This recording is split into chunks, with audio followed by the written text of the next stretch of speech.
저는 대학 때는 철학을 전공했고 우리 고려신학대학원 졸업하고 난 다음에는 미국 유학을 가서 철학, 신학, 종교학 그런 공부를 하고 2018년부터는 이제 고려신학대학원에 와서 4년 정도 가르쳤는데 변증학, 윤리학, 자연과학, 또 첨단 기술, 인공지능이나 뇌과학 같은 것, 그리고 이제 현대사상, 포스트 모더니즘 이런 잡다한 주제를 관심을 갖고 가르쳤습니다. 이번에 사흘간 함께 나눌 이 말씀은 사실 저의 최대 관심사입니다. 조만간 책으로 출간하려고 준비하고 있는 내용인데, 여러분도 느끼시겠지만 우리 시대에는 하나님 말씀에 대한 도전과 공격이 아주 거셉니다. 여러 방면에서 자연과학, 첨단기술, 포스트 모더니즘 같은 사상, 모든 게 이 성경 진리에 대한 공격으로 이어집니다. 그런데 그 공격의 핵심이 뭐냐면 인간에 대한 성경의 가르침을 공격합니다. 인간이란 무엇인가 하는 문제지요. 하나님이 당신의 형상으로 또 자유롭게 책임을 지도록, 그리고 어떤 목적을 갖고 우리 인간을 창조하셨는데, 우리 시대의 모든 발전이 이런 가르침을 뒤흔듭니다. 성경 전체를 뒤흔들어요. 그래서 성경으로 돌아가서 사람이란 무엇인가 하는 가르침을 다시 확인해 보고자 하는 것입니다. 우리 잘 모를 때는 일단 처음으로 가보면 압니다. 성경으로 돌아가 보면 알 수 있습니다. 창세기가 특별히 여러 주제 가운데 핵심이라고 할 수 있는 세 가지를 골랐습니다. 하나는 오늘 공부할 건데, 사람은 서로 사랑해야 한다 하는 가르침이고, 이게 하나님의 형상의 가장 중요한 핵심적인 뜻입니다. 세상은 서로 다투지만 우리는 하나님 형상답게 서로 사랑해야 한다. 둘째로는 사람은 자유를 갖고 책임을 지는 존재다. 이 역시 중요한 하나님의 형상입니다. 세상은 지금 자유를 부인하고 방종으로 내달리고 있습니다. 그런 가운데 우리는 하나님 말씀대로 책임지는 자유인으로 살아야 한다는 것이고, 셋째로는 우리 인간은 노동하는 존재로 창조되었다는 것입니다. 이 노동은 하나님의 창조의 목적입니다. 우리 시대로 어떻습니까? 일이 점점 줄어듭니다. 노는 게 점점 많아집니다. 이럴 때 우리 그리스도는 어떻게 살아야 하는가 하는 것을 배우게 될 텐데, 이 세 가지 주제를 하루에 하나씩 성경 공부 형식으로 교재를 가지고 한번 같이 공부해 보겠습니다. 공부니까 좀 느긋한 자세로 참석하시고, 공부니까 언제든지 손 들고 질문하셔도 됩니다. 예. 그리고 일단 시작은 했습니다만은 언제 마칠지는 우리 주님밖에 모르십니다. 애초에 기대하지 마시고 포기하고 그냥 같이 참여해 주면 좋겠습니다. 오늘 우리 요한일서 4장 11절을 보았습니다. 저 끝에, 오늘 보면 저 끝에 마지막에 나오는 주제 구절입니다. 그때 가서 다시 보기로 하고, 오늘 제목이 사랑하는 사람이 됩시다 그랬습니다. 이 말씀을 상고하는 시대적인 배경은 우리 시대 분열과 대립입니다. 우리 시대에 어떤 분열과 대립이 있습니까? 일부 문제 있죠. 멀리 갈 것 없이 우리나라만, 아니면 우리 지역만 생각해도 됩니다. 가장 심한 분열이 뭐겠습니까? 제가 보기에는 지금 경제적 격차입니다. 경제적 분열, 빈부 격차가 점점 커지고 있습니다. 이건 우리나라만의 문제는 아닙니다. 전 세계적으로, 온 세계가 지금 자본주의에 지금 들어와 있기 때문에 세계적으로 이 빈부 격차가 점점 커지고 있고, 우리나라의 경우는 이 경제적 분열이 사회적인 분열을 조장합니다. 돈으로 사람을 차별합니다. 참 못됐죠. 돈으로 사람을 차별합니다. 그리고 학벌, 사회적 지위, 이런 모든 것들이 돈과 연결되어 있습니다. 돈을 숭배하는 그런 사회입니다. 좀 죄송한 표현을 쓰면 돈독이 오른 그런 나라입니다. 정치적 분열도 심각하지요. 진보냐 보수냐 좌우 대립이 꽤 심각하고, 세상 정치가 이런 흐름을 주도하는데 어느 정당을 지지하느냐에 따라서 둘로 쫙 갈라집니다. 지역 차이도 있고 개인 성향 차이도 있고. 자, 분열의 정도, 분열의 종류 등이 과거보다 더합니까? 덜합니까? 앞으로는 어떻게 될 것 같습니까? 심해지고 있지요. 더 심해질 겁니다. 어느 정도냐면 정치적인 분열이 종교 수준으로 악화됩니다. 여러분, 정치는 경험입니다. 통계를 가지고 바꿀 수도 있고, 종교는 아니죠. 종교는 경험을 뛰어넘습니다. 내가 고난을 겪고도 하나님의 사랑을 고백할 수 있는 게 종교입니다. 그런데 정치가 종교가 되어버렸습니다. 그래서 가짜뉴스란 말의 뜻도 달라졌지요. 팩트를 체크하는 게 아무 의미가 없습니다. 그 반면에 또 종 간의 사이는 좋아집니다. 종간이 뭐냐? 인간종과 동물종, 특별히 강아지종, 고양이종 사이는 또 좋아집니다. 반대로 우리 같은 종인 사람은 또 인격으로 대하지 않습니다. 사람은 돈 가지고 무시하고 짓밟고 그렇죠. 이런 상황에서 우리는 이 사람이란 무엇인가 하는 질문을 생각해 보게 됩니다. 돈을 숭배하는 것은 사람을, 하나님의 형상인 인격을 무시하는 행위입니다. 요즘은 사람이 돈보다 못한 시대가 됐습니다. 거기다 동물을 높이면서 사람은 무시합니다. 동물이 높아지는, 어쩌면 사람이 동물보다 못한 그런 시대가 됐지요. 이런 가치관은 전념성이 강합니다. 제가 한번 저 후배 목사가 운전하는 모닝차 이 조수석에 탄 적이 있는데 정말 한국은 운전하는데 굉장히 무시하더라고요. 큰 차들이 앞에 확 끼어들고 정말 뭐 작은 차 타면 무슨 죄나 되는 것처럼. 그런데 저도 그걸 당해보니까 막 화가 나요. 야, 저렇게 하면 안 되는 이런 생각보다는 야, 나도 미국 가면 큰 차 있어, 이런 생각이 드는 거예요. 저도 오염된 거죠, 그죠? 앞으로 이런 가치관이 더 심해질 것이라고 봅니다. 자, 문제는 뭐냐? 이번 있는 대로 한국 교회는 그럼 이런 분열에서 어떤 역할을 수행하고 있는가? 교회는 교회라는 단위로 또는 개인, 성도 개인으로 수행하는 역할이 있는데 경제적 분열과 갈등 또는 정치적 분열과 대립 모두에 영향을 미칩니다. 교단적인 차원에서는 우리 고신도 성명서 가끔 냅니다. 영향을 미치지요. 그러면 교회는 분열을 조장하고 있습니까? 아니면 평화를 도모하고 있습니까? 우리 한 가지 기억할 것은 평화가 무조건 최고다, 그건 아닙니다. 그건 성경적이지 않습니다. 왜냐? 평화는 오직 예수 그리스도 안에만 가능합니다. 진정한 평화는 우리 주님의 십자가 없이는 불가능합니다. 주님을 모르는 세상 가운데서 우리는 물론 평화를 위해 써야 되지요. 그렇지만 평화 그 자체가 무조건 우리의 목표, 그렇게 될 수가 없지요. 그러다 보니까 어떻습니까? 예수 그리스도만이 구주시라는 우리의 가장 기본적인 메시지가 세상 사람들이 볼 때는 분열주의로 볼 수도 있습니다. 우리는 예수만 믿어야 된다 하는 아집, 독선 가진 사람, 세상이 볼 때는 그럴 수도 있겠죠. 그런데 저는 그걸 이야기하는 게 아니고 우리 교회가 그런 진리와 무관하게 엉뚱하게 분열과 이 다툼을 조장한다는 것이 문제라고 생각을 합니다. 우리는 주님만 붙들어야 하고 말씀만 붙들어야 하고 성경만 절대적으로 붙잡아야 되는데 교회가 정치적인 것들, 여러분 정치는 상대적입니다. 바뀔 수도 있고 이럴 수도 있고 저럴 수도 있고 그걸 마치 절대인 것처럼 붙잡아가지고 이데올로기를 하나님 대신 추종하는 그런 죄를 짓고 분열을 일으키면 그 심각한 문제겠지요. 교회가 한쪽 편을 들면 결국 분열이 약화되고 다툼도 심해집니다.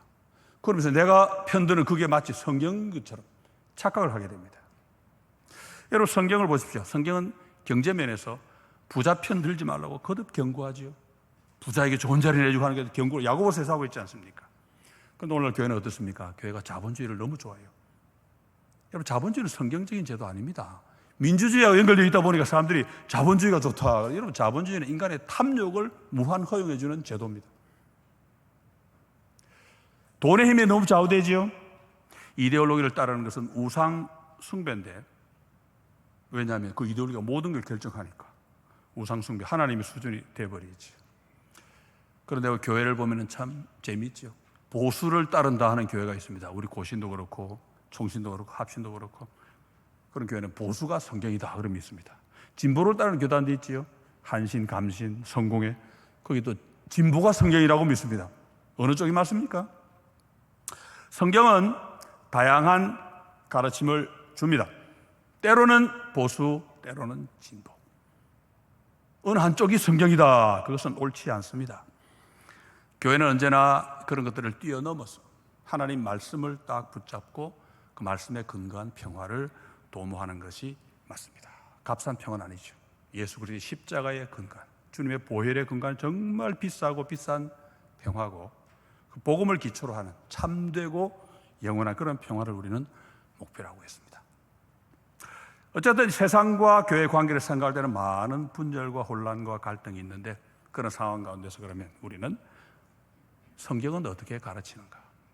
사람이란 무엇인가라는 질문에 대해 성경은 뭐라고 말하는지 우리 같이 한번 살펴보려고 합니다. 그걸 우리 살피면 내가 한 개인으로서 또 우리 전체 교회로서 어떻게 대처할 것인지 그것도 알 수 있게 될 줄 믿습니다. 자, 이제 본문 들어갑니다. 우리가 사람을 만들자. 자, 사람이란 무엇인가 그거 알려면 창세기로 가야 됩니다. 왜? 거기 사람 만드신 이야기가 나오거든요. 거기 가보면 답을 발견하거나 아니면 답을 찾을 수 있는 힌트를 발견할 수 있습니다. 가장 먼저 볼 본문은 우리가 잘 아는 창세기 1장 26절 28절 제가 한번 읽어보겠습니다. 하나님이 이르시되 우리의 형상을 따라 우리의 모양대로 우리가 사람을 만들고 그들로 바다의 물고기와 하늘의 새와 가축과 온 땅과 땅에 있는 모든 것을 다스리게 하자 하시고 하나님이 자기 형상 곧 하나님의 형상대로 사람을 창조하시되 남자와 여자를 창조하시고. 자, 본문을 보았습니다. 좀 특별하죠? 창세기를 보면은 사람의 창조 부분이 다른 동물이나 식물의 창조와 다른 특별한 점이 몇 가지가 있습니다. 본문에 보니까 첫 번째 특별한 것은 하나님이 어떤 의논 같은 걸 하십니다. 야, 우리 이거 하자.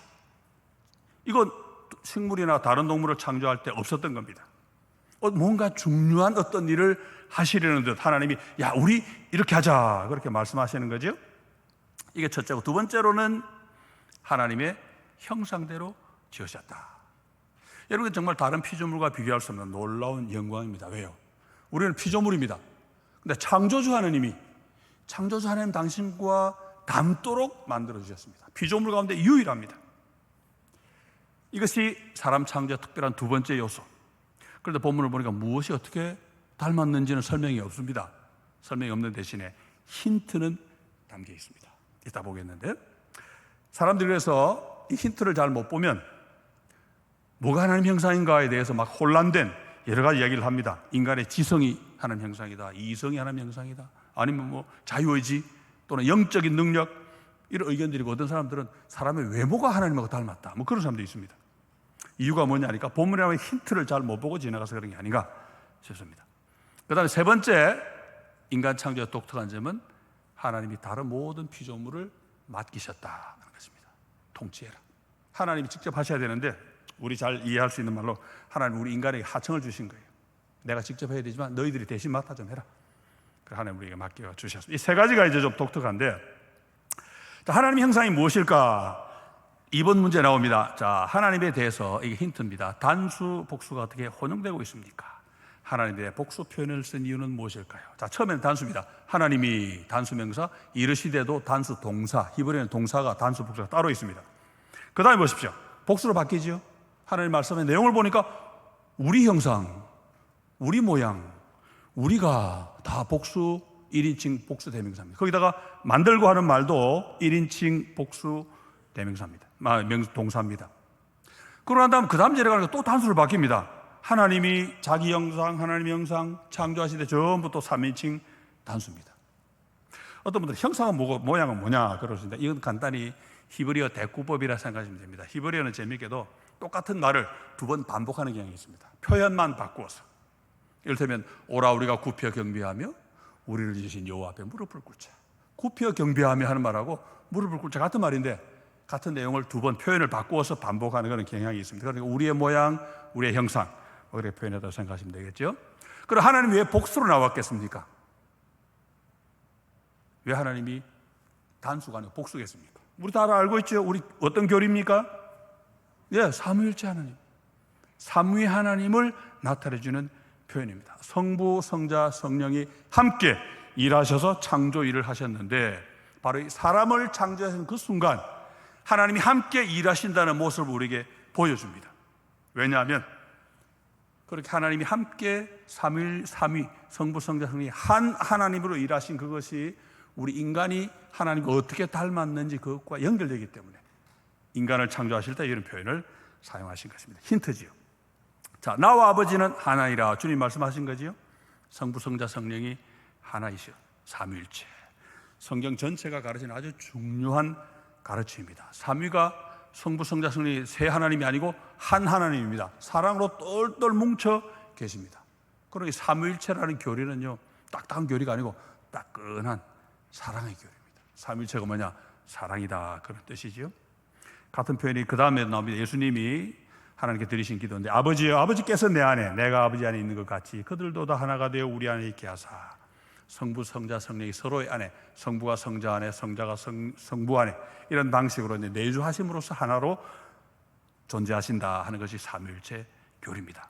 그런데 본문을 보면은 하나님만 단수 복수가 왔다 갔다 하는 게 아니고 사람도, 자, 3번 문제 넘어갑니다. 단수 복수가 왔다 갔다 합니다. 어떻게 단수 복수가 등장합니까? 자, 안타깝게도 우리말 성경 번역이 이 점을 잘 못 보여줍니다.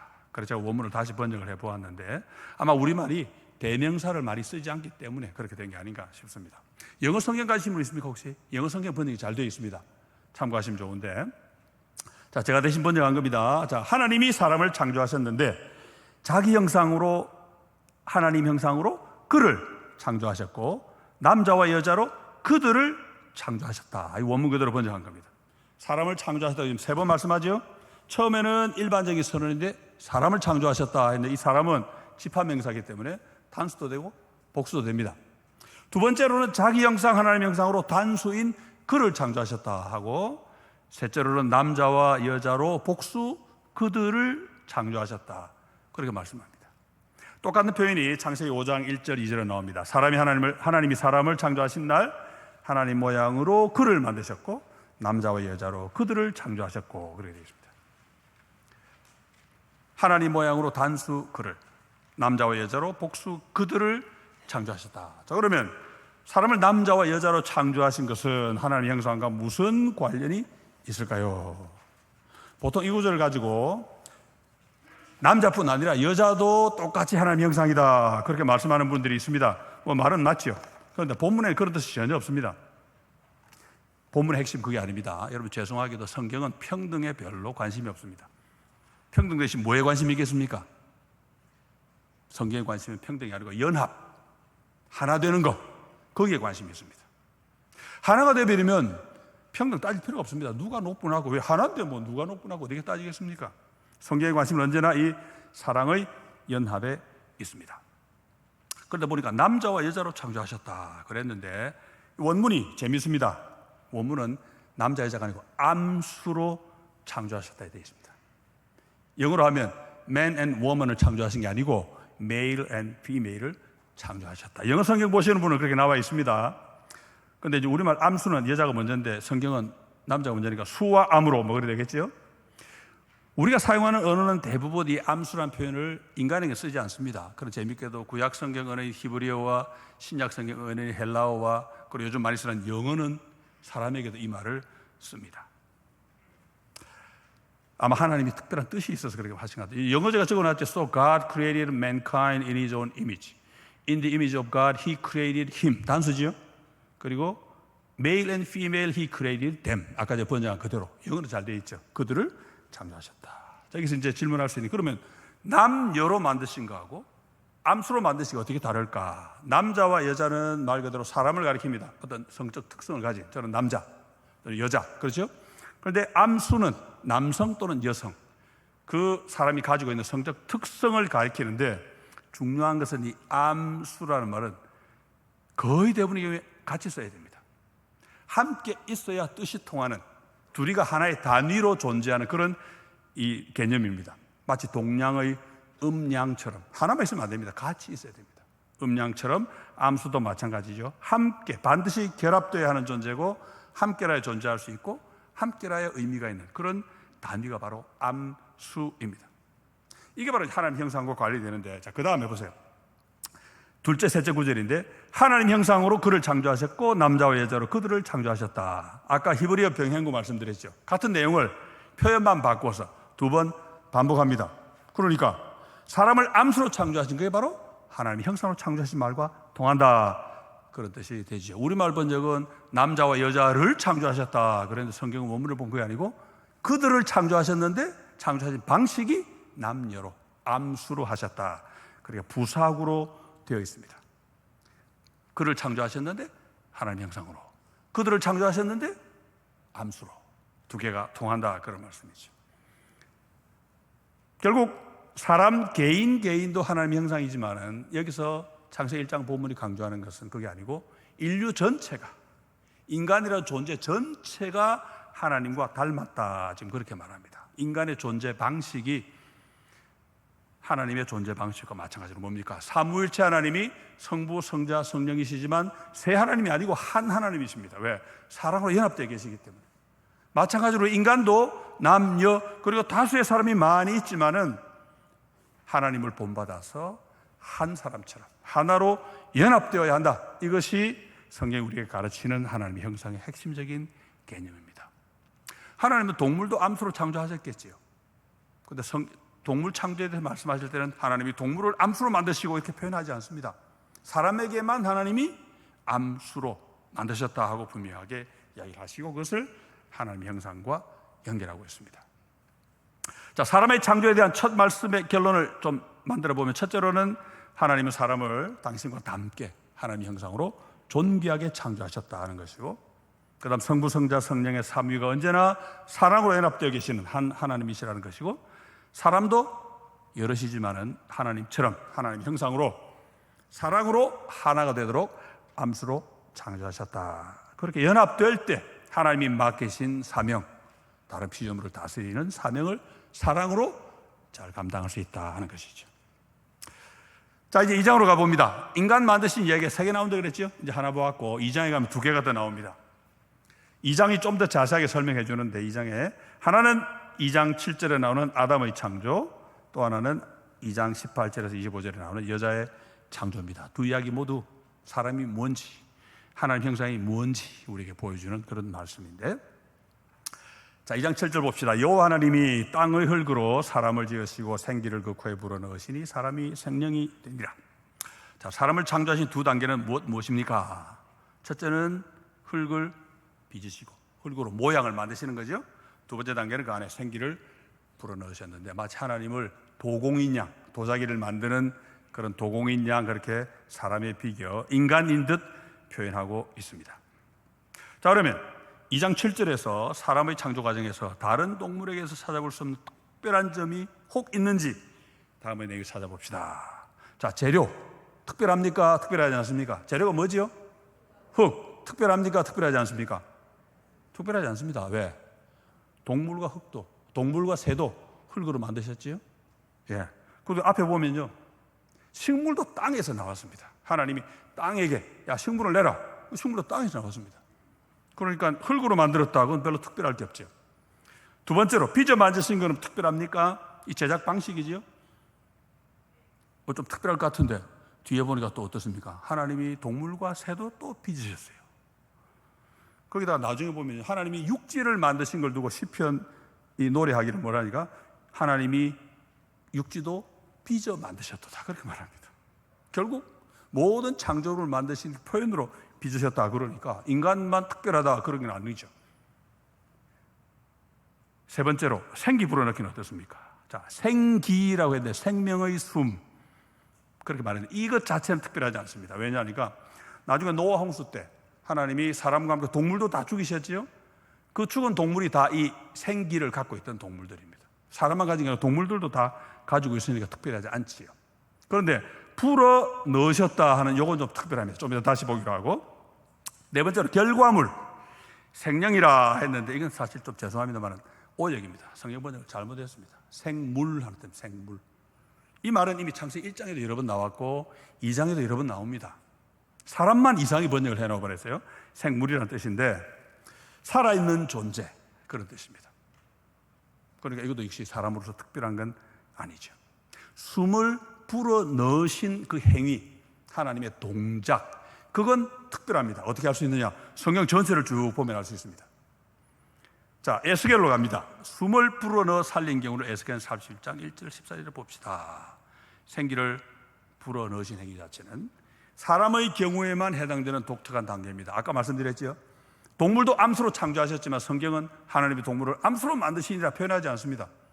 사람에게만. 왜? 특별하니까, 의미가 있으니까. 마찬가지로 생기를 불어넣으신 것 역시 동물도 생기가 있었지만 불어넣으신 행위에 대해서는 인간에게만 이야기합니다. 왜? 특별하니까. 신약에 가면 더 분명해지는데, 자, 에스겔이 좋은 복입니다. 이게 다 읽지는 못하게 너무 길지요? 거기 보면은 9절 한번 봅시다. 9절. 또 내게 이르시되 인자야 너는 생기를 향하여 대언하라. 생기에게 대언하여 이르기를 주 여호와께서 이같이 말씀하시기를 생기야 사방에서부터 와서 이 죽음을 당한 자에게 불어서 살아나게 하라 하셨다 하라. 그러나 이제 부니까 막 살아나고 하는 게 나오고 14절로 가보시면은 내가 또 내 영을 너희 속에 두어 너희가 살아나게 하고 또 너희를 너희 고국 땅에 두리니 나 여호와가 이 일을 말하고 이런 줄을 너희가 알리라. 여호와의 말씀이니라. 앞에 나와 있는 생기라는 말, 이 말은 앞에는 생이라는 말은 원문에 없습니다. 아니, 기, 바람, 공기 이런 뜻입니다. 근데 여기 내 영을 할 이 말과 같은 말입니다. 다. 하나님이 영을 불어넣어서 죽었던 이 뼈들을 살리신 것처럼 앞으로 이후에 죽어있던 인간들을 또 하나님의 영을 통해 살리시겠다 하는 말씀이 되고 신약 가서 다시 보기로 하고, 이 에스겔 말씀이 창세기 2장과 신약 성경을 연결하는 아주 중요한 다리가 됩니다. 살해당한 뼈들이 탁 널려 있는데 에스겔 하나님의 말씀을 조차 대언을 했더니 뼈들이 막 달라붙고 거기다 힘줄도 생기고 그다음 살갗도 덮이고 막 그래 되죠. 살이 오르고 가죽도 덮이고. 그런 다음 수맥에 또 명령을 하니까 이제는 죽었던 뼈들이 갑자기 살아나가지고 큰 군대를 이루었다. 그렇게 말하는 성경을 보니까 이게 앞으로 하나님이 당신의 영으로 당신의 백성을 구원하실 것을 미리 보여주는 말씀이라 그렇게 말하죠. 여기 9절에 나와 있는 생기야 바람아 불어서 할 때 이 불어서란 말이 창세기 2장 7절에 하나님이 생명의 숨을 불어 넣으셨다 하는 말과 원문이 똑같습니다. 같은 말입니다. 하나님이 바람을 불어 넣으셨다. 결국 이 에스겔이 본 환상은 하나님이 먼 훗날 그리스도를 보내서 당신의 백성을 구원하시고 성령을 보내 사람들을 살리실 것을 미리 말씀하는 내용입니다. 그래서 사람을 창조하신 과정에서 가장 중요한 한 가지가 생기를 불어넣으신 그 동작이다 하는 것이죠. 뒤에 가면 다시 나옵니다. 자, 이제 세 번째 이야기로 넘어갑니다. 여자를 만드심. 창조에 대한 세 번째 말씀이지요. 남자는 2장 7절 한 절이었습니다. 여자는 몇 절이지요? 8절입니다. 여성 편향이 좀 심한데, 이건 자 읽어봐야 됩니다. 자, 여호와 하나님이 이르시되 사람이 혼자 사는 것이 좋지 아니하니 내가 그를 위하여 돕는 배필을 지으리라 하시니라. 여호와 하나님이 흙으로 각종 여기 나오지요. 흙으로 지으신 거 들짐승과 공중의 각종 새를 지으시고 아담이 무엇이라고 부르나 보시려고 그것들을 그에게로 이끌어 가시니 아담이 각 생물을 부르는 것이 곧 그 이름이 되었더라. 아담이 모든 가축과 공중의 새와 들의 모든 짐승에게 이름을 주니라.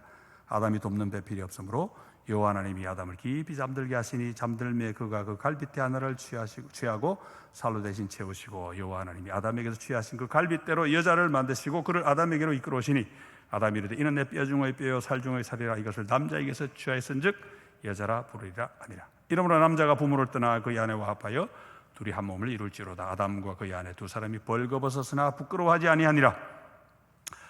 자, 성경 번역 갖고 자꾸 시비 거는 게 좋은 일은 아닙니다만 번역을 정확하게 안 하기 때문에 본문의 뜻을 정확하게 파악할 수가 없습니다. 참 안타까워요. 이 고쳐야 됩니다. 자, 하나님은 무엇이 안 좋다 하셨습니까? 본문에 따라 뭐지요? 혼자 사는 것. 원문은 혼자 있는 것입니다. 사는 게 아니고. 왜 이 차이가 있습니까? 뉘앙스가 다르지요. 보통 혼자 산다 그러면 결혼하지 않고 독신으로 있다는 뜻을 씁니다. 특히 본문에 보면 배필을 지으리라 이러니까 더더욱 독신 안 좋아, 결혼해 이런 뜻처럼 보이지요. 근데 본문은 그런 뜻이 아닙니다. 혼자 있는 것이 좋지 않다. 존재 방식을 두고 지금 하는 이야기입니다. 사람은 혼자 있는 것이 좋지 않다. 그런 말씀입니다. 자, 그래서 하나님이 주신 해결책이 뭡니까? 돕는 배필을 지으리라. 이거 아주 번역이 안 좋습니다. 배필은 배우자지요. 근데 본문에는 배우자는 뜻이 전혀 없습니다. 돈무의 프로 원문은 상대자, 나하고 대등한 어떤 존재. 말하자면 두 개가 짝이 맞아야 돼요. 이 짝 같은 도움, 그런 뜻입니다. 대등한 도움 또는 짝 같은 도움, 그런 뜻이지. 이 결혼 이미지는 전혀 들어있지 않습니다. 많은 분들이 이 본문 보면서 이걸 외로운 총각 아담 장가 보내기 그런 식으로 생각을 하는데, 물론 그런 의미도 있긴 있습니다. 그렇지만 그걸 뛰어넘습니다. 인간에 대해서, 인간의 존재 방식을 지금 얘기하는 겁니다. 쉽게 말해 혼자 있는 것은 좋지 않고 사람은 똑같은 하나를 더 만들어 도와야 한다. 그렇게 서로 돕도록 하시는 것이 하나님의 뜻이었습니다. 서로 도와야 한다 그랬죠? 많은 분들이 가지고 또 일방적인 도움으로 생각합니다. 여자가 남자를 도와야지 하고 맙니다. 여러분, 그렇게 되면 어떤 뜻이 되겠습니까? 여자는 남자를 도와주기만 하고 말지요? 그럼 남자는 하나님 형상이잖아요. 그럼 여자는 뭡니까? 형상 아닙니까? 아니잖아요. 하나님 형상으로 남자로 여자로 그들을 지으셨다 그랬으니까 말이 안 되지요. 또 어떤 분들은 그런 얘기합니다. 남자는 도움이 필요하고 여자는 도움이 필요 없으니까 누가 더 우월합니까? 여자가 더 우월하잖아요. 그럼 어떻게 됩니까? 하나님은 애초에 여자만 하나를 만드시지 왜 남자를 만들어가지고 돕는 배필 또 필요하네 또 만드시고, 말이 앞뒤가 안 맞잖아요. 그죠? 서로 도우라고 지금 만드신 겁니다. 자, 그러면 하나님이 짝 같은 도움, 대등한 도움을 만들겠다 하시고 먼저 시도하신 일은 뭡니까? 우리 보았죠? 동물과 새를 흙으로 빚어 데리고 오셨습니다. 그렇게 하신 이유가 뭘까? 이유를 잘 모르면 하나님이 갑자기 사람 만드시다 동물을 만드시는 거 딴전 부리시는 것처럼 그래 볼 수도 있겠죠. 자, 본문을 봅시다. 제가 번역한 부분. 아담이 모든 가축과 공중의 새와 들의 모든 짐승에게 이름을 주었다. 하지만 아담에게 짝 같은 도움은 없었다. 아담의 반응을 보면 하나님이 왜 그렇게 하셨는지 알 수가 있습니다. 동물들 이름은 잘 지어줬습니다. 아담이 통치의 사명을 잘 감당한 거지요. 그렇지만 하나님이 의도하신 짝 같은 도움은 동물 가운데서는 못 찾았습니다. 이 부분도 영어 번역은 잘 되어 있습니다. 우리말은 이 접속사, 하지만 나는 이 말을 빼먹어 버리니까 말이 앞뒤가 잘 안 통합니다. 사람이 아닌 것, 말하자면 동물과 새, 그런 존재들에게서는 짝 같은 도움, 대등한 도움을 찾을 수 없었다는 것이 본문의 가르침입니다. 그리고 여기서 또 하나 할 수 있는 게 뭡니까? 아담에게 필요한 도움은 이를 도와줄 도움은 아니었다는 거지요. 왜냐? 아담 혼자서 이름 잘 지어줬습니다. 혼자서도 잘해요, 아담은. 그러니까 일을 도와줄 자가 아닙니다. 존재를 위해서 필요한 자입니다. 존재를 위해서. 그리고 많은 분들이 아까도 말씀드렸지요. 여자가 남자를 일방적으로 도와주는 거다. 뭐 가사 도와주는 거, 뭐 그냥 내줘 이렇게 생각하는 거 아닙니다. 여기 나와 있는 이 도움이란 말은 하나님이 우리의 도움이시라. 사무엘상 7장, 요즘 사무엘상 공부하시는 그랬죠. 7장 14절에 뭡니까? 여호와께서 여기까지 우리를 도우셨다. 에벤 에세, 도움의 돌. 바로 그 도움입니다. 성경에 나와 있는 이 도움이란 말은 거의 대부분이 하나님 우리를 도우신다 할 때 그런 도움입니다. 그리고 여자가 보조자가 되어가지고 내줘 이런 차원하고는 다릅니다. 존재를 위한 도움이죠. 자, 그러면 여자를 만드시는데 좀 복잡합니다. 4단계로 이제 갑니다. 4단계. 사람을 하나 더 만들기로 하시는데 전 처음에 이해가 안 됐어요. 왜? 에덴 동산에 흙 많을 텐데, 그죠? 아담 만들 때처럼 그냥 뭉쳐가지고 하나 만드시면 되지. 그렇게 안 하시고 복잡하게 어떻게 합니까? 아담을 일단 재우시고, 그냥 수술하면 아프잖아요. 마취를 해야 되니까 재우시고, 그 다음에 몸 일부를 떼내시고, 갈비떼라 번역이 되어 있는데 원문은 갈비 뗄 수도 있고 몸의 반쪽까지도 될 수 있는 아주 폭넓은 단어입니다. 거기를 살로 다시 채우시고, 그 다음 그 몸 일부로 여자를 만드셨다. 왜 이렇게 복잡하게 하셨을까? 뭐 그런 유머가 있습니다. 아담이 자는 사이에 여자가 생겨났기 때문에 여자는 신비의 존재가 되었다. 그래서 만들어진 학문이 뭐겠습니까? 여성학. 그죠? 여성학. 신비롭기 때문에 연구할 게 많아요. 남성학은 왜 없죠? 예, 어떤 분이 그런 얘기 합니다. 남성학은 뭐 아동학하고 똑같기 때문에 뭐 따로 연구할 필요가 없다. 근데 남자인 제 입장에 볼 때는 뭐 다른 분 죄송합니다만 제가 볼 때 맞는 것 같아요. 그런데 아담이 잠을 잔 게 아니고 선지자처럼 환상을 보는 어떤 단계에 들어갔다. 고통을 못 느끼면서 뭔가 보는 단계에 들어갔다. 그렇게 보는 분들도 있는데 저는 그게 맞다고 봅니다. 왜냐하면 여자를 하나님이 데리고 오셨을 때 아담은 그 여자가 자기 몸에서 나온 줄 알고 있었습니다. 봤으니까 알았겠지. 선지자적 환상에 들어갔다고 볼 수 있는 거죠. 자, 어쨌든 여자를 본 아담의 반응은 어떻습니까? 뭐가 터져 나왔습니까? 예, 노래가 터져 나옵니다. 인류 최초의 노래. 뭐 유행가죠, 유행가. 이게 뭐 트로트인지 뭔지 잘 모르겠습니다만 어쨌든 인류 최초의 노래. 너무 좋았어. 그런데 우리말 번역이 이 뜻을 잘 못 살립니다. 제가 다시 해봤습니다. 다시 해보니까, 자, 이것이야말로 내 뼈에서 나온 뼈, 내 살에서 나온 살이구나. 이것을 남자에게서 가져왔으니 여자라 불러야지. 아담은 3번 똑같은 말을 합니다. 여자가 나에게서 나왔다. 3번만. 뼈도 나한테서 나왔고, 살도 나한테서 나왔고, 나한테서 나왔으니까 여자라고 불러야지. 같은 말만 3번 반복합니다. 무슨 말이냐면 원래 하나였다. 지금 하나도 생겼지만 애초엔 당신과 내가 하나였다. 이것을 지금 계속 3번에 걸쳐 반복해주고 있습니다. 그런 다음에 하나님 주신 말씀이 있지요. 하나님 그 다음 뭐라고 말씀하십니까? 이러므로가 뭡니까? 이러므로. 이 이유 때문에, 다시 말하면 원래 하나였기 때문에 하는 말입니다. 원래 하나였기 때문에. 원래 하나였기 때문에 어떻게 하라고요? 자기 아내와 합치자. 다시 둘이 한 몸이 되라. 한 몸이 될 수 있는 가능성이 뭡니까? 원래 하나였다는 사실. 원래 하나였으니까 다시 하나가 되어라. 그런 말씀이죠. 둘이 하나가 되는 이것을 우리가 보통 사랑이라고 부릅니다. 떨어졌다가 다시 하나로 붙습니다. 사랑이지요. 자, 벌거벗었지만 부끄러워하지 않았다. 둘이 혼연일체가 되어서 너와 나 구분도 안 됩니다. 지금 완전한 하나가 되어버렸습니다. 이 연합이 이제 우리가 추구하는 궁극적인 목표입니다. 하나님이 이렇게 아담의 몸에서 여자를 떼내심으로써 여자가 남자에게서 나오게 하시고, 그러한 이후에 인류는 어떻게 됩니까? 모두가 후손으로 나오지요. 그러니까 인류 전체가 결국은 한 사람에게서 나오게 하심으로써, 그러므로 이 이유 때문에 인류 전체가 어떻게 하란 말입니까? 하나가 되어라. 하나가 되어 살아라.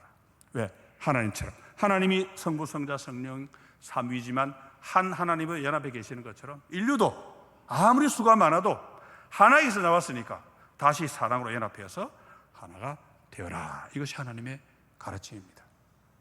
자, 그러면 사람 창조에 대한 말씀 세 곳을 살핀 결과, 첫째로는 사람은 하나님의 형상으로 존귀하게 창조되었다.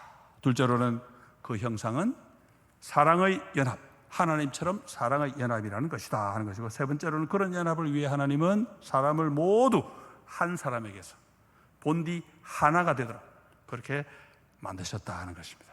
이게 사람의 창조에 대한 하나님의 가르침입니다. 자, 그런데 이제 창세기 3장으로 넘어가야 됩니다. 비극이 시작되죠. 어떤 비극입니까? 하나님이 우리에게 주신 이 하나됨이 깨집니다. 이제 이유는 사람이 죄를 지었기 때문이죠. 좋은 것만 있던 세상에 이제 안 좋은 것, 악이 들어왔습니다. 악과 고통과 죽음, 그것이 들어왔는데 이 모든 게 뭐냐? 한마디로 말하면 나누어지고 갈라지고 다투고 싸우고 죽이는, 나누어지는 고통이고 깨지는 고통이고 찢어지는 아픔입니다. 이후의 고통을 보세요. 전부 그런 식입니다. 자, 첫 출발점은 이제 옷입니다. 옷. 아담과 여자가 만들어 입은 나뭇잎 옷은 두 사람의 관계에 대해 무엇을 말해줍니까? 인류 최초의 패션이죠. 패션. 예, 그것도 맞는 이야기인데, 물론 패션 감각은 인간보다는 하나님이 좋으셔서 하나님은 가죽으로 옷을 또 만들어 주시는데, 핵심은 뭡니까? 핵심은 죄가 인간을 어떻게 바꾸어 놓았는가 하는 것입니다. 창세기 3장 7절을 보니까 이에 그들의 눈이 밝아져 자기들이 벗은 줄을 알고 무화과 나무 잎을 엮어 치마로 삼았더라. 아담과 여자는 눈이 밝아지자마자 벗었다는 것을 깨닫고 나뭇잎으로 치마를 만들어 입었습니다. 여러분, 치마는 이 허리 주변 이 둘레를 두르는 옷입니다. 한마디로 성기를 가리는 옷입니다. 여러분, 가장 먼저 해볼 수 있는 질문이 뭐겠습니까? 왜 하필 거기를 가렸을까? 여러분, 선악과 어떻게 먹었겠어요? 손으로 닦겠죠. 입으로 먹었겠죠. 그럼 어디를 가려야 됩니까? 손 가리고 입 가려야죠. 그죠? 하나님 뵙기 민망하면 또 어디를 가려야 됩니까? 얼굴을 가려야지. 그런데 왜 거기를 성기를 가립니까? 여기에 이제 뜻이 담겨 있습니다. 성이라고 하는 것은 아담과 여자가 둘이지만 하나가 되는 가장 중요한 수단이었습니다. 그런데 그 성기를 가렸습니다. 이제 뭡니까? 두 사람 사이에 단절이 생겨버렸습니다. 하나됨이 이미 깨졌다는 것을 보여주는 아주 중요한 상징적 행위가 바로 이 옷을 만들어 입은 일입니다. 나뭇잎 옷은 이제 더 이상 두 사람이 하나가 아니다, 그렇게 말해주는 거죠. 죄가 들어와서 사람의 가장 기본적인 특성, 하나님을 닮아 가장 영광스러웠던 특성, 곧 둘이지만 하나가 되는 그런 특성을 이제 죄 때문에 잃어버렸다는 것을 보여줍니다. 성이 죄하고 섞여버렸습니다. 물론 다른 사람은 없으니까 간음죄 같은 건 아직은 불가능하죠. 그렇지만 어떻습니까? 지금까지는 성이 우리를 위해, 너나 구분 없는 우리를 위해 존재하던 성인데, 이제는 나를 위한 이기적인 도구로 전락해버립니다. 내 쾌락을 충족시키고 상대를 도구로, 인격이 아니고 도구로 활용하는 그런 성으로 타락해버린 거죠. 그래서 가립니다. 이제 부끄러우니까. 그 다음 두 사람이 깨진 관계는 이제 대화 속에 또 나옵니다. 아담의 대답과 여자가 받은 벌에서 두 사람이 깨진 관계가 어떻게 드러납니까? 두 사람 사이가 완전히 갈라졌다는 게 이제 확인이 되는데, 자, 무화과 열매를 먹었느냐 하고 하나님이 질문하실 때 아담이 뭐라고 대답하느냐 보니까, 아담이 이르되 하나님이 주셔서 나와 함께 있게 하신 여자 그가 그 나무 열매를 내게 주므로 내가 먹었나이다. 자기가 먹어놓고 책임 누구한테 지금 뒤집으십니까? 여자한테. 책임 전가. 자, 얼마나 치사합니까? 뼈도 나한테서, 살도 나한테서.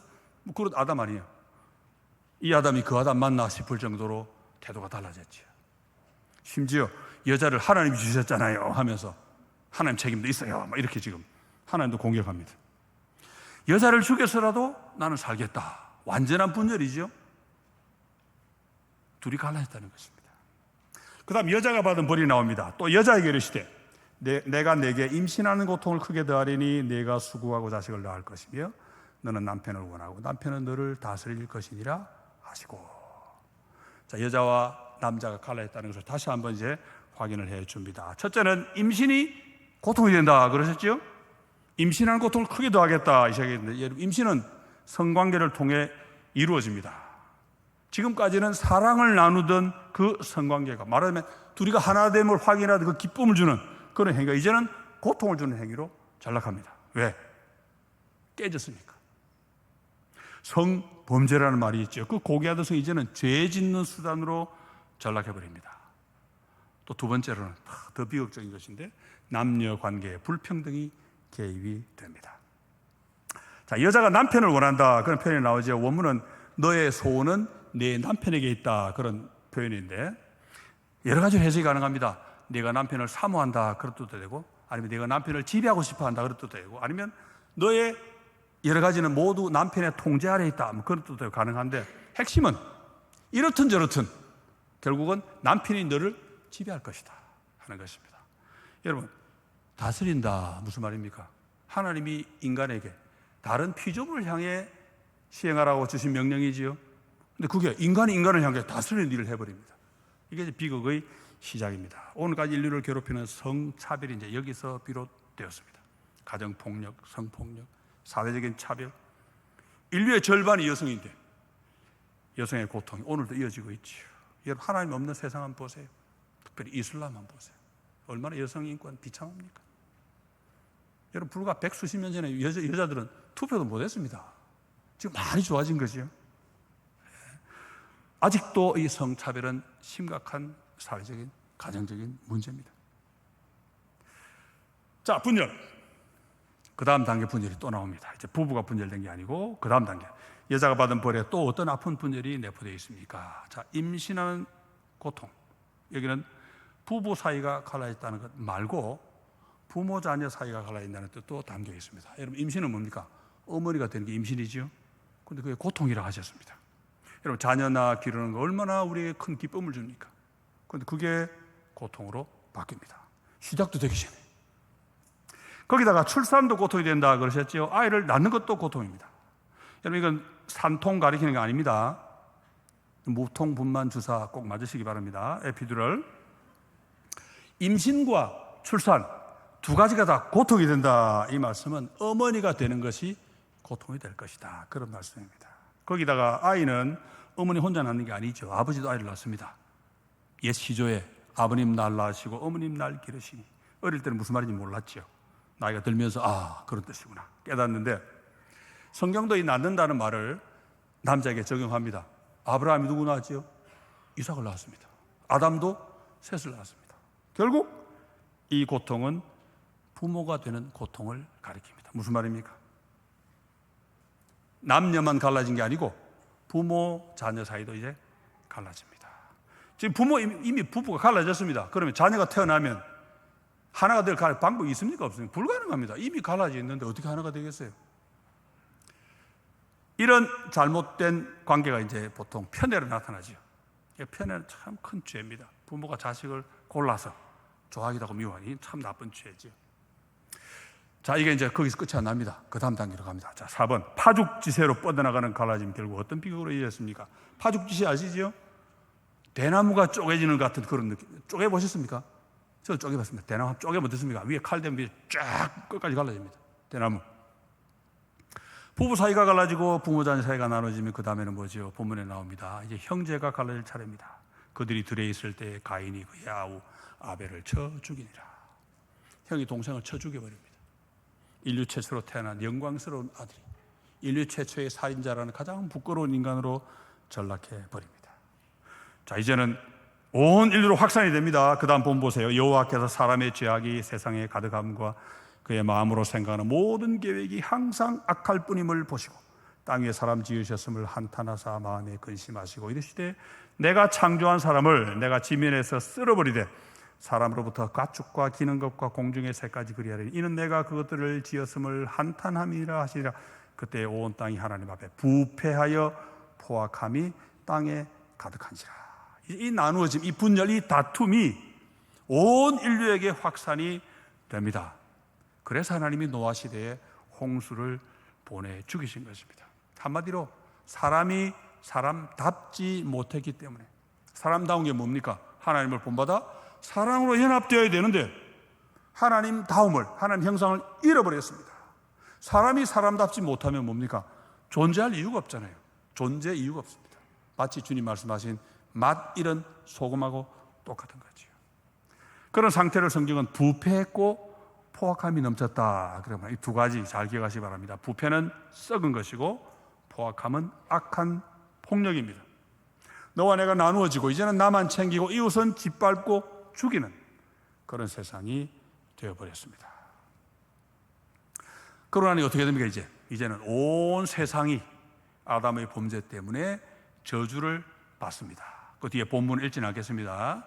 아담이 받은 이 저주는 금요일 날 우리 노동 다룰 때 다시 생각을 하겠습니다. 여기 생각할 것은 인간이 죄를 지은 결과 온 우주가 함께 저주를 받았고 피조물을 다스릴 인간이 자기 역할을 잃어버리니까 피조세계 전체가 함께 저주와 고통을 나누게 되었다는 것입니다. 그래서 하나님의 구원은 이 잘못된 이 혼란을 겪게 된 하나님의 창조 질서를 다시금 회복하는, 우주의 평화와 질서를 회복하는 일로 이제 목표를 삼고 나가게 됩니다.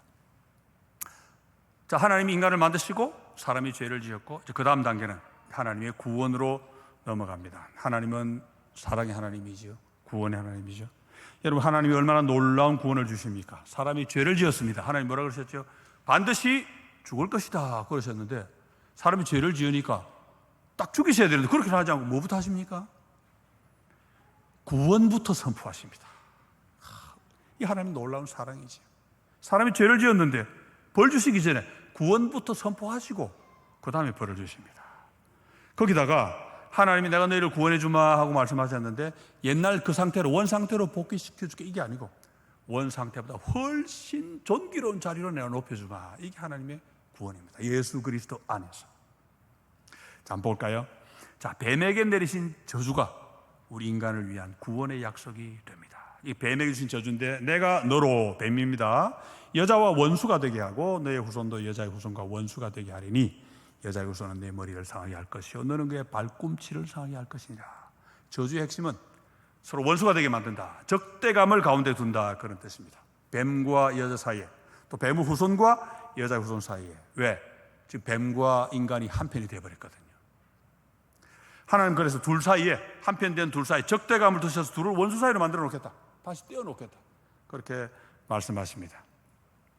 둘을 떼어 놓으면 어떻게 됩니까? 사람은 마귀와 떨어지고 다시 하나님과 한편이 되는 거죠. 그래야 사니까. 죄가 들어와서 우리가 뱀과 한편이 됐습니다.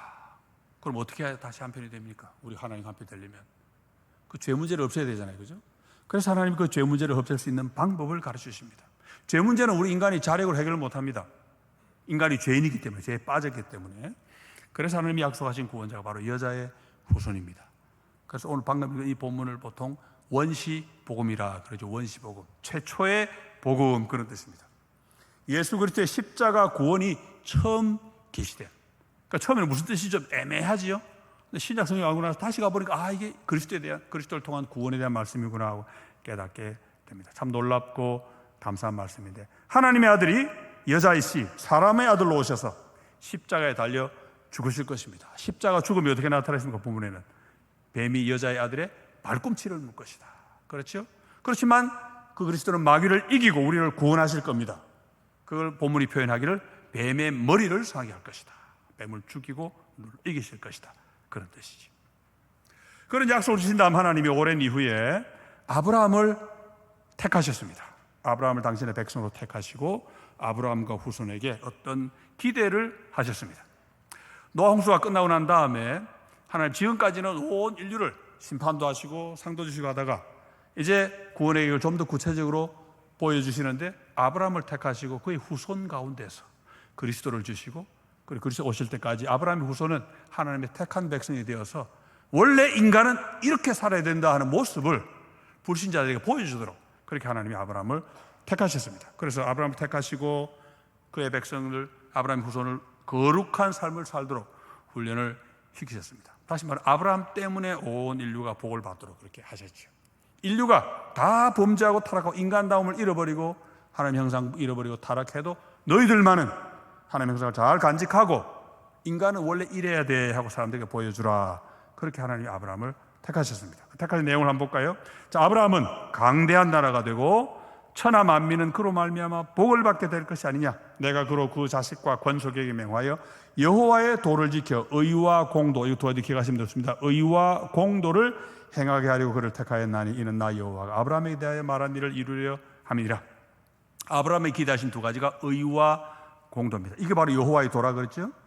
의와 공도는 바로 노아 시대의 문제였던 두 가지 기억나십니까? 부패와 포악함. 이거의 반대말입니다. 정치, 경제, 사회, 문화 모든 면에서 차별을 없애고 함께 더불어 사는 그런 삶을 구현하라, 그런 말씀입니다. 그래서 하나님이 이스라엘 백성이 출애굽을 해서 가나안 땅으로 가는 길에는 만나를 통해 훈련을 시키셨습니다. 여러분, 만나 원리 아십니까? 만나는 무조건 사람 수대로 분배합니다. 아무리 능력 좋아도 많이 못 가져갑니다. 거기다가 만나 비축, 엄금하셨습니다. 절대 비축하지 마라. 골고루 나눠 먹어야 된다, 그런 뜻이죠. 거기다가 가나안에 들어가서도 부의 독점을 철저하게 막으셨습니다. 그래서 토지매매 금지, 경계표, 지계표 이동 불가. 그리고 혹시 누가 먼저 죽어서 고아와 과부가 생기면 그들은 특별하게 돌봐주어라. 돌봐줄 사람이 없으니까. 그렇게 해서 하나님은 모두가 다 골고루 더불어 살 수 있도록 대책을 마련해 주셨습니다. 훈련시키신 거지요. 그런데 가나안 땅에 정착한 이스라엘 백성 결국 어떻게 됐습니까? 순종 안 했습니다. 광야에서 이미 얼마나 불순종했습니까? 만나 때부터 끊임없는 불순종으로 하나님께 혼이 났지요. 그래서 시편 95편 보세요. 그들은 내 안식에 못 들어올 것이다.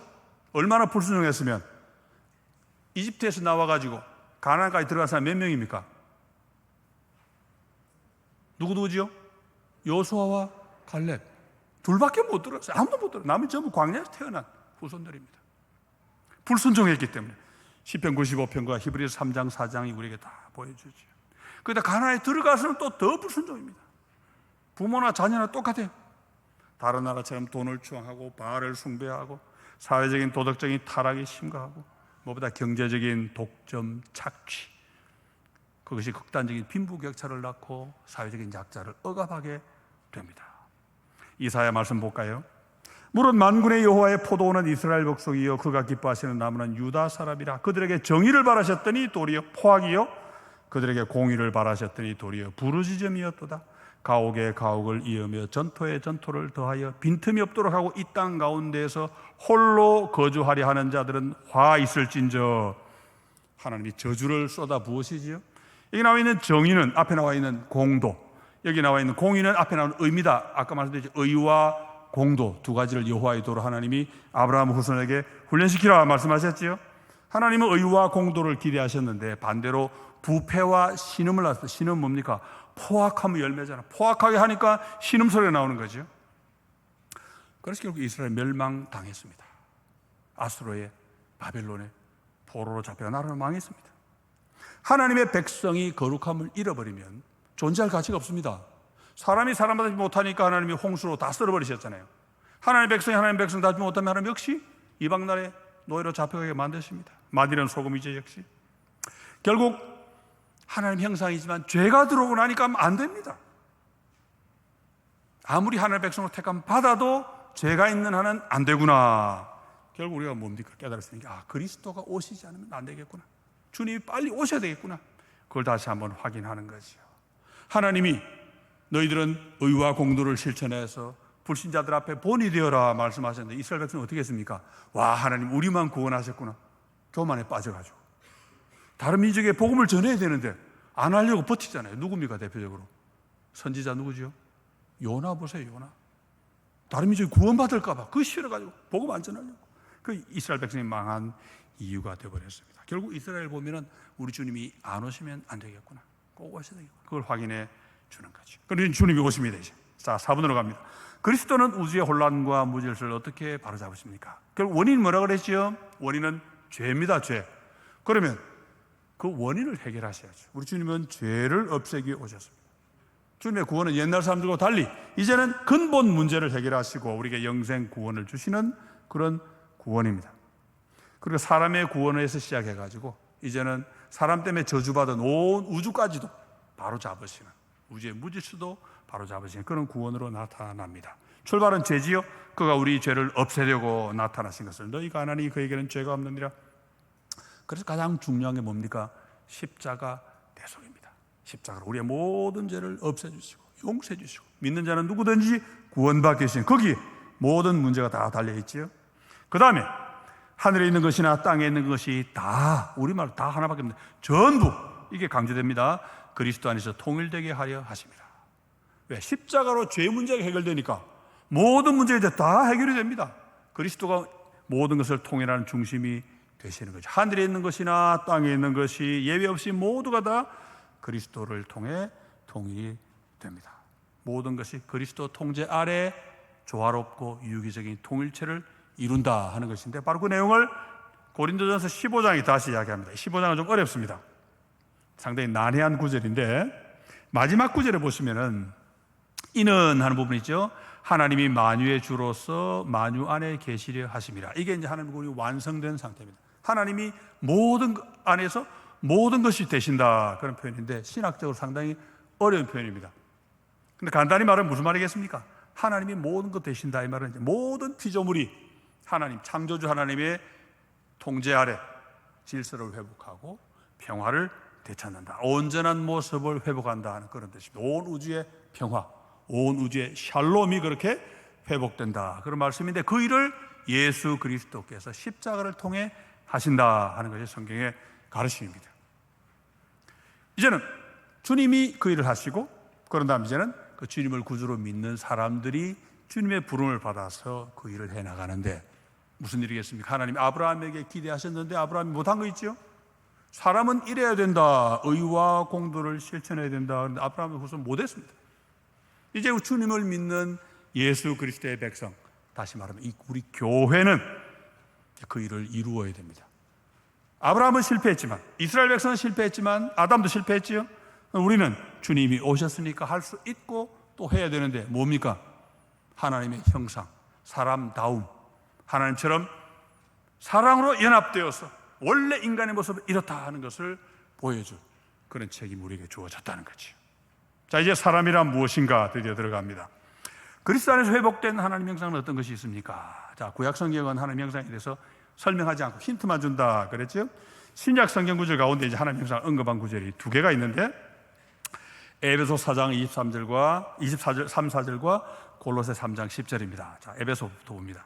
너희는 유혹의, 이것도 번역이 안 좋아요. 속임수의 하는 뜻입니다. 속임수의 욕심을 따라 썩어져가는 구습을 따르는 옛사람을 벗어버리고 오직 너희의 심령이 새롭게 되어 하나님을 따라 의와 진리의 거룩함으로 지으심을 받은 새 사람을 입으라. 그런 거짓을 버리고 각각 그 이웃과 더불어 참된 것을 말하라. 이는 우리가 서로 지체가 됩니다. 옛사람과 새사람을 비교합니다.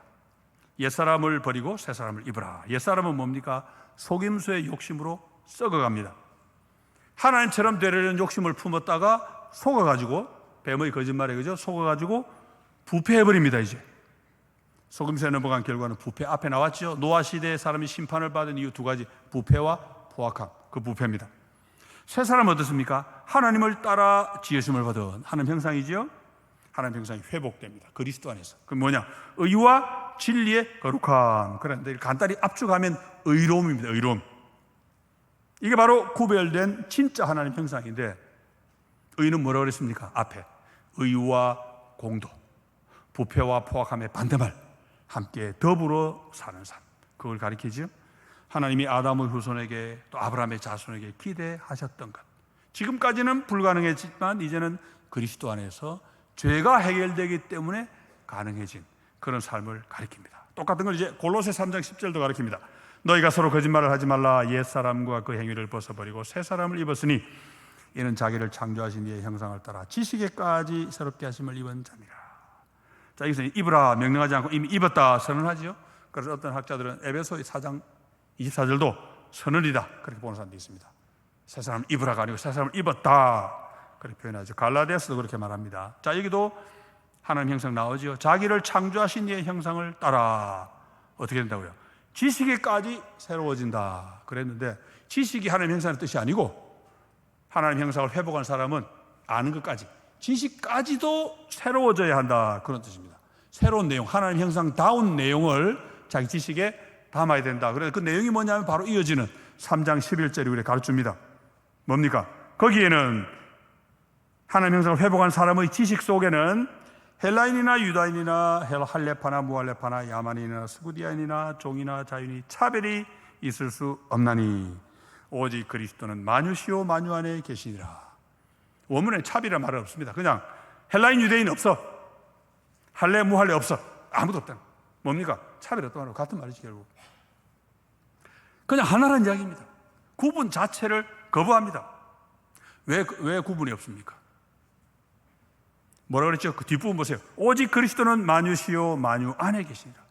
모든 게 그리스도인데, 그리스도가 모든 것 안에 계시는데 어떻게 그 안에서 차별이 있고 구분이 있고 높낮이 있고 그러겠습니까? 하나로 연합되면 뭐 동등 따질 필요도 없습니다. 여기서 이제 인종차별의 핵심이죠. 종교를 기반으로 한 유대인과 헬라인의 인종차별. 유대인이 구원을 독점했었는데 이제는 그 독점이 사라집니다. 왜? 이제는 야만인, 스구디아인도 구원받습니다. 왜냐하면 이제는 율법 지켜 구원받는 게 아니고 예수 그리스도를 믿음으로 은혜로 구원받기 때문에 아무런 장벽이 없습니다. 그러다 신분 차이도 없어지죠. 당시 로마 사회에 있던 노예와 자유인 구분도 없습니다. 그리스도가 모든 것 사대로 통일하시는데 무슨 차별이 있겠습니까? 참 연합이 주어지면 평등 따질 필요도 없습니다. 자, 하나이기 때문에 중요한 게 뭐냐? 본문을 보니까 골로새서도 나오고 에베소서도 나오고 둘 다 강조하는 게 뭐냐면 거짓말을 하지 마라.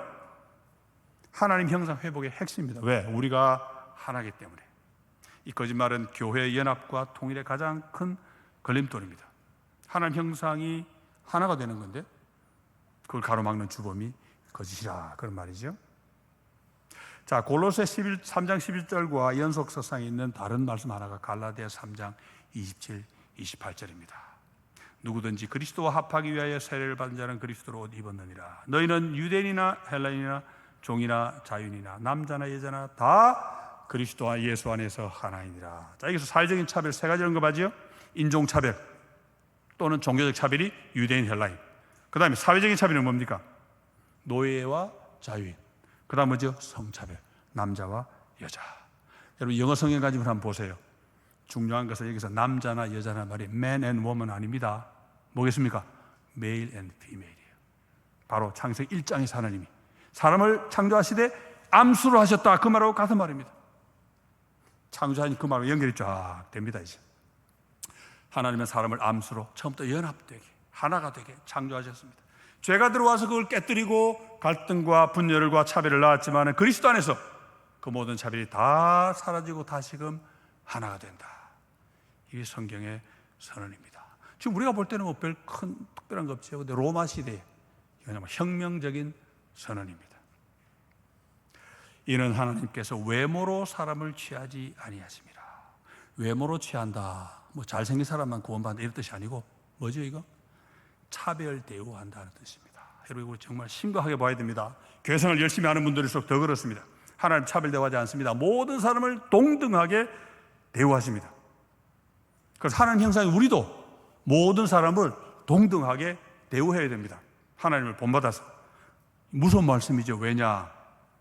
심판에 대한 말씀입니다.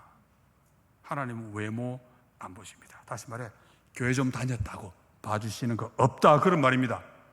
주님도 그런 말씀하셨죠. 다른 데서 뭐라고 했습니까? 나더러 주여 주여 하는 자마다 천국하는 게 아니고 뭐라고 했습니까? 하늘에 계신 내 아버지 뜻대로 행하는 자리에 들어간다. 누가복음 13장에서 비슷하게 말씀하시죠. 주님, 제가 주님하고 주님 오셨을 때 주님 부흥에 오실 때 제가 참석했습니다. 또 뭐 있습니까? 주님하고 식사도 같이 했잖아요. 주님 뭐라고 하십니까? 불법을 행하는 자들아 나를 떠나가라. 난 너희 모른다. 왜요? 순종 안 했으니까. 여러분 성경에 참 재밌는 한 가지가요. 우리가 구원받을 때 우리 어떻게 구원받지요? 뭘로 구원받지요? 믿음으로. 성경에 너무나 분명한 가르침이잖아요. 그죠? 여러분 심판에 대한 말씀 잘 보셨습니까? 심판에 대한 말씀에는요 믿음 언급도 없습니다. 아, 너 믿었으니까 구원받게 해줄게. 아, 그래 안 나옵니다. 뭐라고 나옵니까? 심판에 대한 말씀에는 전부 행위 하나밖에 안 나옵니다. 선을 행했다, 악을 행했다. 그러면 성경은 행위 구원입니까? 아니죠. 이런 표현이 왜 나옵니까? 예수님의 비유를 알면 됩니다. 나무와 열매의 비유. 좋은 나무는요 좋은 열매 맺게 되어 있습니다. 행위 구원이 아닙니다. 은혜 구원. 그런데 하나님 심판하실 때는 행위를 보신다. 성경이 그렇게 말씀하죠. 자, 이제 하나 되는 과정에서 특별히 중요한 한 가지가 유대인과 이방인 사이의 장벽이 무너지는 것입니다. 둘과 하나를 대비하는 표현이 몇 번이나 나옵니까? 제가 질문을 던졌는데 가장 심각한 차별이 이제 구원의 장벽 문제였는데 하나님이 이스라엘 백성을 구원의 전파자가 되라고 택하셨는데 전파는 하지 않고 독점을 시도했습니다. 그러다 자기도 망하고 이방인에게 복음도 못 전하고 그랬지요. 그래서 우리 주님이 오셔서 이제는 그 벽을 허무시고 모두에게 임하는 은혜의 구원을 선포하시는데 본문이 좀 길지만 읽어야 됩니다. 자, 14절. 그는 우리의 화평이신지라. 자, 우주의 샬롬이 시작되지요. 둘로 하나를 만드사 원수된 것 곧 중간에 막힌 담을 자기 육체로 허시고 법조문으로 된 계명의 율법을 폐하셨으니 이는 이 둘로 자기 안에서 한 세 사람을 지어 화평하게 하시고 또 십자가로 이 둘을 한 몸으로 하나님과 화목하게 하려 하십니다.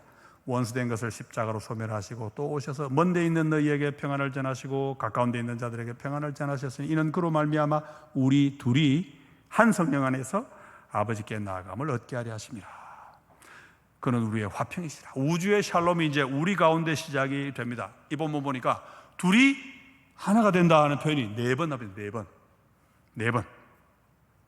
그 가운데서 핵심은 15절입니다. 이 둘로 유대인과 이방인 이 둘을 가지고 한 세 사람을 지어 하나님이 한 세 사람을 창조하십니다. 자, 둘로 하나를 만드신다. 많이 듣던 이야기죠. 창세기 2장 25절. 둘이 한 몸이 되어라. 무슨 말입니까? 원래 하나였으니까. 유대인도 이방인도 마찬가지입니다. 원래 하나였는데 죄가 갈라놓았습니다. 이제 다시 하나가 되어라. 그리스도의 십자가가 죄를 없애주시니까 다시 하나가 되어라. 하나가 될 수 있도록 만들어 주셨지요. 한 사람인데 옛 사람이 아니고 새 사람이니까 한 새 사람입니다. 여러분 성경에서 새 그러면 구원을 가리킵니다. 그러니까 성경에다가 새자가 나오면 조류 아니면 구원 그렇게 생각하십니다. 버드 아니면 구원. 새자가 나오면 그렇게 생각하시면 됩니다. 제가 가져온 모든 장벽을 허물고 다시금 하나가 되게 해 주십니다. 그 장벽을 제거하는 방식이 뭡니까? 본문에 2번이나 나옵니다. 원수된 것을 없애신다 이 말이죠. 적대감을 없앤다. 왜? 마귀와 우리가 한편이 되는 바람에 나와 하나님 사이에 나와 이웃 사이에 벽이 생겼습니다. 원수가 되어버렸습니다. 그래서 하나님이 거꾸로 마귀와 우리 사이에 적대감을 두시고 그죠? 원수가 되게 하시고 우리와 하나님 사이에 있던 벽을 허무시고 우리와 이웃 사이에 있던 벽도 허무시고 하나가 되게 해 주십니다. 그렇게 마귀와 원수가 되어버리니까 이제는 하나님과 사람하고 이제 다시금 하나가 되고 평화를 이룰 수가 있게 됩니다. 그럼 어떻게 됩니까? 이제 우리 둘이 유대인과 이방인이 둘이 손잡고 한 성령 안에서 아버지 하나님께 나아가게 됩니다. 하나님의 형상, 참된 사람됨을 회복하면 하나님과 닮아지니까 하나님과도 교제를 할 수 있는 거죠. 하나님 사람을 왜 창조하셨겠습니까? 뭐 일시키로 창조하셨는데 사실은 하나님하고 같이 놀라고 사람하고 교제하시려고 하는 그래요. 사람 하나님 형상을 만드신 거 아니에요. 닮아야 교제가 되니까 그죠? 자, 이제 성령님의 역할을 한번 보십시다. 이 모든 일 가운데 성령께서 어떤 역할을 하십니까? 우리 둘이 한 성령 안에서 아버지께 나아간다. 성경 신약을 보시면 성령과 하나가 늘 연결돼요. 한 성령, 성령은 하나 되게 하시고 밑에 그 한번 보세요. 평안에 매는 줄로 성령이 하나 되게 하신 것을 힘써 지키라. 성령은 하나 되게 하시는 분입니다. 왜? 우리 모두가 다 한 성령을 마셨고 한 성령으로 세례를 받았다. 성경이 그렇게 말하지요. 몸은 하나인데 많은 지체가 있고 몸의 지체가 많으나 한 몸인 것 같이 그리스도도 그러하니라. 우리가 유대인이나 헬라인이나 종이나 자유인이나 다 한 성령으로 세례를 받아 한 몸이 되었고 또 다 한 성령을 마시게 하셨느니라. 우리가 다 한 몸입니다. 한 몸의 지체들인데 그리스도의 몸입니다. 인종 구분도 없고 사회적 신분 차별도 없고 성차별도 없고 모두가 하나입니다. 왜? 다 한 성령을 마셨으니까. 한 성령으로 세례를 받았으니까. 한 성령을 마셨다는 표현은 예수님이 하신 물과 관련된 표현이죠. 누구든지 목마르면 내게로 와서 마셔라. 성령을 두고 하신 말씀입니다. 우리가 그 성령을 마셨습니다. 자, 그럼 그리스도께서 어떻게 성령을 보내 우리를 살리십니까? 자, 살리신다 그랬죠? 죽어 있다가 삽니다. 창세기가 다 연결되는데, 자, 이 말씀을 하시고 그들을 향하사 숨을 내쉬며 이르시되 성령을 받으라. 이 말씀이 다시금 창세기로 돌아갑니다. 어디로 가겠습니까? 창세기 2장 7절. 처음 아담을 만드시던 그 이야기로 갑니다. 하나님 어떻게 하십니까? 생명의 숨을 아담의 코에 불어 넣으셨습니다. 그런데 요한복음 20장 22절에 나와 있는 이 말하고 창세기에 나와 있는 말이 원어가 똑같습니다. 사용한 동사가 똑같습니다. 다시 우리 주님이 성령을 받으라 하고 숨을 내신 그 동작이 창세기 2장 7절 염두에 두고 첫 사람을 만드실 때 하고 연결시키려고 일부러 하신 동작입니다. 창세기 2장 7절에서는 생명의 숨이 들어가니까 흙덩어리가 살아있는 생명체가 되었습니다. 에스겔 37장도 마찬가지지요. 숨이 들어가니까 죽었던 뼈들이 살아나서 군대를 이루었습니다. 그런데 에스겔 37장 9절에 나와 있는 불어서 하는 말도 창세기 2장 7절과 똑같은 동사를 쓰고 있고, 그리고 그 에스겔서 본문이 주님이 오셔서 성령을 보내주실 것을 미리 보여준 거라고 말씀드렸지요. 바로 주님이 오셔서 성령을 받으라 하고 숨을 내쉬시는데 똑같은 동사를 사용해서 이게 그것과 같은 것이다 우리에게 보여줍니다. 주님의 이 약속이 이제 제자들에게 성령을 받으라 하신 것이 이제 주님의 십자가와 부활로 성취가 됩니다. 죽었던 인간이 성령을 통해 생명을 얻습니다. 진정으로 산 사람, 그야말로 사람다운 사람, 하나님의 형상으로 이제 살아나는 거지. 그리스도를 구주로 믿는 사람이 이제 하나님이 태초에 의도하셨던 사람다운 사람, 다시 말하면 하나님을 닮은 진짜 사람이 되는 거지. 무슨 말입니까? 그 사람 전부 성령 안에서 한 몸을 이룬다 그랬죠? 다시 말하면 하나가 되어야 산답니다. 거꾸로 말하면 살아야만 하나가 된다는 거예요. 살아나면 하나가 됩니다. 그리고 하나가 되어야만 산다는 거지. 자, 그런데 처음 아담이 잃어버린 그걸 되찾는 정도가 아니고 더 높은 데로 간다 제가 말씀드렸죠. 고린도전서 15장 49절 우리가 흙에 속한 자의 형상을 입은 것 같이 또한 하늘에 속한 이의 형상을 입으리라. 우리는 아담의 후손입니다. 흙에 속한 자의 형상을 가지고 있습니다. 지금도 그죠? 우리 몸이 이게 그 형상인데, 근데 구원받은 지금은 그걸 회복하는 정도가 아니고 더 높은 단계로 예수 그리스도 하나님의 아들의 형상이 우리 안에 이루어집니다. 그게 뭡니까? 바로 우리 교회입니다. 교회. 우리 함께 모여 뭘 이룬다 그랬죠? 예수 그리스도의 몸을 이루는데, 예수 그리스도는 하나님의 아들입니다. 그 영광스러운 몸을 우리가 함께 이루는 겁니다. 영광스럽고 존귀한 그런 상태로 올라가는 거지요. 이게 바로 우리 교회입니다. 교회란 무엇인가? 그리스도는 세상에서도 교회에서 어떤 위치에 계십니까? 자, 세상과 교회가 약간 다릅니다. 그리스도는 온 우주의 주인으로 우주의 통일을 이루시는 분이고, 그리고 우리 교회와는 또 특별한 관계를 갖는 분이십니다. 자, 에베소 2장 볼까요? 자, 1장 22절 또 만물을 그의 발 아래에 복종하게 하시고 만물의 주인이시죠? 자, 그를 만물 위에 교회의 머리로 삼으셨느니라. 교회는 그의 몸이니 만물 안에서 만물을 충만하게 하시는 이의 충만함이니라. 자, 만물이 그리스도 발 아래 복종합니다. 그리고 그리스도가 만물 위에 계시겠지요? 그런 그리스도의 몸으로 우리 교회를 주셨습니다. 주님을 교회의 머리로 세우셨습니다. 우리 주님이 어떤 분입니까? 만물 안에서 만물을 충만케 하시는 분. 뜻은 좀 어렵습니다. 그렇지만 모든 것의 주인이 되는 분이신데, 이 세상은 아직 우리 주님을 순종하지 않습니다. 주님이 만물 안에서 만물을 채우셔야 되는데 세상은 지금도 주님을 거부합니다. 그런데 그 주님을 구주로 고백하고 그 주님으로 가득 채워진 집단이 하나 있습니다. 그게 바로 이 교회입니다. 우리 모두 그리스도의 주권에 우리를 굴복하니까 이 교회 안에서 그리스도는 모든 것을 채우시는 모든 것이 되십니다. 그러니 뭡니까? 교회는 완전한 순종을 하지요. 그러니까 교회는 머리의 지시를 받는 예수 그리스도의 몸이 되고 한 몸을 이루고 온전한 하나됨을 통해서 세상을 향해 메시지를 던집니다. 무슨 메시지입니까? 이게 바로 사람이다. 사람은 이런 모양이다. 이해 봅시다. 자, 교회와 그리스도는 어떤 관계가 있습니까? 몸과 머리. 그렇죠? 예수님이 성육신 하실 수 있는 이유가 뭐냐? 인간이 사람이 하나님과 닮았기 때문이죠. 오셔서 우리 죄를 용서하시고 우리를 주님의 몸으로 그리스도와 한 몸이 되게 해주십니다. 그는 몸인 교회의 머리시라. 자, 이 소리 할 게 뭐냐? 하나님이 세우신 한 세 사람은 우리 개인도 되지만 그보다 더 중요한 것은 우리 모두를 가리키는 표현입니다. 우리 모두가 한 사람을 이룹니다. 하나님 원래 인간을 창조한 뜻이 그거잖아요. 수십 명, 수백 명, 수만 명, 수억 명이 돼도 하나가 되어서 우리처럼 성부, 성자, 성령처럼 연합해서 사랑하며 살아가 이게 하나님의 뜻인데 우리가 교회를 통해서 그것을 이루게 됩니다. 한 몸이지요. 그리스도는 우리의 머리가 되시죠. 너희는 그리스도의 몸이요 지체의 각 부분이라. 우리는 한 몸의 신체의 각 부분입니다. 완전한 하나지요. 하나님이 생명의 숨을 불어넣으시니까 흙덩어리가 각기 연결 안 돼 있잖아요. 근데 생명의 숨을 불어넣으시는 순간 사람이 되어버립니다. 생명체 뭡니까? 하나가 됩니다. 하나. 우리도 마찬가지입니다. 성령 안에서 우리가 그리스도를 구주로 믿어 하나가 되고 그리스도의 몸이 되는 순간 하나가 안 될 수가 없는 거죠.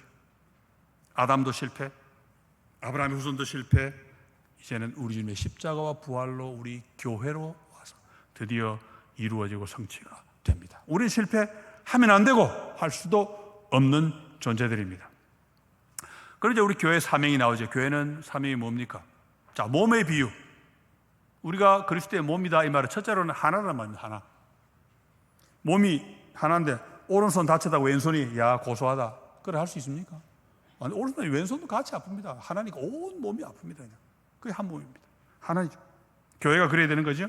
두 번째로 성경이 우리를 몸에 비교할 때는 자라야 된다는 걸 강조합니다. 그런데 자란다는 게 뭐냐 이 말은 성경을 보니까 사랑하는 겁니다. 자란다는 말은 사랑한다는 말과 같습니다. 왜냐? 아이는 모든 게 서툽니다. 잘 안 됩니다. 잘 못 먹어서 밑에 뭐 받쳐주고 그러잖아요. 그래서 먹는 거 자꾸 연습하고 그러다 내가 마음껏 먹을 수 있으면 이제 어른입니다. 내 몸을 내가 마음대로 쓸 수 있으니까. 그게 성장입니다. 성장.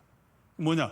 몸 각 마디가 서로 잘 협조하고 앞뒤가 쫙쫙 맞는 이걸 사랑이라고 부릅니다. 우리 사랑을 배워가는 거죠. 그렇게 하면서 자라가는 건데 여기 골로새 본문에 있는 것처럼 온 몸이 머리로 말미암아 마디와 힘줄로 공급함을 받고 연합하여 하나님이 자라게 하심으로 자랍니다.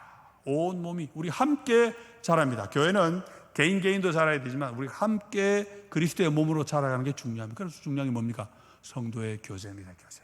서로 사귀고 좋은 거 주고받고 함께 살아가는 그 교제가 우리 안에 의미를 갖는 거죠.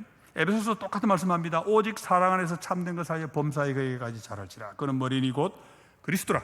그에게서 온몸이 각 마디를 통하여 도움을 받음으로 연결되고 결합되어 각 지체 분량들의 역사에 그 몸을 자라게 하며 사랑 안에서 스스로 세우느니라. 우리 성장의 목표는 예수 그리스도입니다. 그리스도의 성품을 닮아야 되는데 우리 전체가 한 몸이 될 때 앞뒤 짝짝 맞는 한 몸이 될 때 그리스도만큼 자라는 게 되겠지요. 개인의 성장과 함께 중요한 것이 교회의 성장입니다. 같이 가는 겁니다. 개인 성장 없이 교회가 성장할 수 없고 교회가 함께 성장을 하지 않는데 개인이 자랄 수도 없습니다. 교회 공동체가 미숙함에서 성숙함으로 나아가는 게 성장인데 그 성장의 핵심 원리는 바로 사랑입니다. 서로 사랑함으로 하나가 되는 것. 사랑 안에서 스스로 선다. 사랑 안에서란 말을 두 번이나 말씀하지요. 아이는 혼자 못 씁니다. 어른이 되어야만 홀로 서기가 가능하지요. 또 다른 말, 아이 때는 사랑을 모릅니다. 사랑을 알면 이미 어른입니다. 그럼 교회가 어른이 되려면 사랑해야 됩니다. 사랑 안에서 우리가 자라는 거죠. 그럼 이 모든 과정에 성령께서 하시는 일은 뭐냐?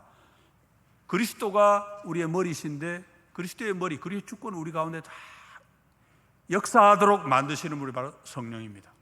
나도 성령을 따르고 너도 성령을 따르면 우리 둘이는 함께 그리스도의 몸으로 일사불란하게 착착착 움직이게 되어 있습니다. 바로 성령께서 하시는 일이고 우리가 다 성령의 인도를 받으면 온 교회가 하나가 되고 성숙한 몸으로 자라게 되겠지요. 자, 그러면 이 분열과 다툼을 이어가는 세상 가운데 하나님이 교회를 세우신 뜻이 무엇일까? 시작할 때 우리 분열에 관해 생각했죠. 우리 시대가 갈등과 다툼, 약탈과 죽임 그런 세상 가운데 있다. 그랬는데 우리는 그런 세상에 살고 있고 세상은 점점 더 그쪽으로 갈 겁니다. 다른 말로 하면은 온 세상은 사람다움을 잃고 짐승으로 또는 기계로 전락해 가고 있습니다. 그 가운데 하나님이 우리 교회를 두셨습니다. 무슨 말이겠습니까? 사람됨을 회복해라. 인간됨을 회복해라. 사랑의 존재로 이 메마른 세상 가운데 우뚝 서라. 이게 바로 사랑이다.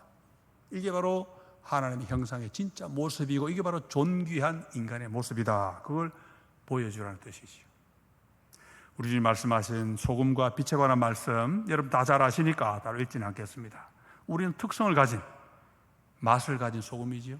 우리가 가진 맛은 사랑의 맛이고 생명의 맛이고, 다른 말로 하면 사람의 맛입니다. 사람이 사랑이니까. 인간미, 사람의 아름다움은 사람의 맛이기도 합니다. 인간미지요. 우리가 비추는 빛은 도덕의 빛이 되죠. 거룩하고 정직하고 성실하고 의롭고 그러고 있지요. 그렇지만 그 가운데 핵심, 이 모든 것을 다 모은 뭐냐? 바로 사랑입니다. 수많은 계명이 있지만 서로 사랑하라는 이 계명에 모든 게 다 들었다 말씀하는 것처럼 이 속에 다 들어있죠. 요한복음 13장을 읽습니다. 새 계명을 너에게 주노니 서로 사랑하라. 내가 너희를 사랑한 것 같이 너희도 서로 사랑하라. 너희가 서로 사랑하면 이로써 모든 사람이 너희가 내 제자인 줄 아니라. 교회의 존재의 목적이 얘기 들었습니다. 사랑은 새 계명이죠. 오래전에 주셔서 옛 계명인데 구원받은 자들만이 순종할 수 있기 때문에 다시금 새 언약의 계명으로 주셨기 때문에 새 계명이 됩니다. 이 계명을 순종하면 사람들이 우리가 예수쟁이라는 걸 압니다. 다시 말하면 쟤들은 인간이구나, 인간성을 회복했구나, 비로소 알게 되는 거죠. 진정한 사람의 모습을 우리를 통해 알게 되는데, 주님이 뭐라고 말씀하십니까? 내가 너희를 사랑한 것 같이 너희도 서로 사랑하라. 뭡니까? 하나님 형상입니다. 주님이 우리에게 사랑을 보여주셨으니까 주님의 형상이, 우리도 서로 사랑함으로써 주님을 닮은 주님의 형상이 뭔지 사람들에게 보여주어라, 그런 말씀이 되죠. 자, 그럼 결국 사람은 어떤 존재입니까? 우리가 어떤 사람이 되어야 마땅합니까? 우리가 입을 새 사람은 어떤 사람일까? 자, 미가서 말씀 제가 인용했습니다. 사람아, 원문이 아담아 되어 있습니다. 아담아. 사람이 뭔지 보여주죠. 주께서 선한 것이, 좋은 것이 무엇임을 내게 보이셨나니. 혼자 있는 건 안 좋다 그랬지요. 좋은 게 뭔지 보이시는데, 여호와께서 내게 구하시는 것은 오직 정의를 행하며 인자를 사랑하며 겸손하게 네 하나님과 함께 행하는 것이 아니냐. 정의는 아까 보았던 부패의 반대입니다. 인자는 포악함의 반대입니다. 하나님은 우리에게 하나 기대하십니다. 딱 하나, 뭡니까? 사람 되기를 기대하십니다. 사람아, 아담아.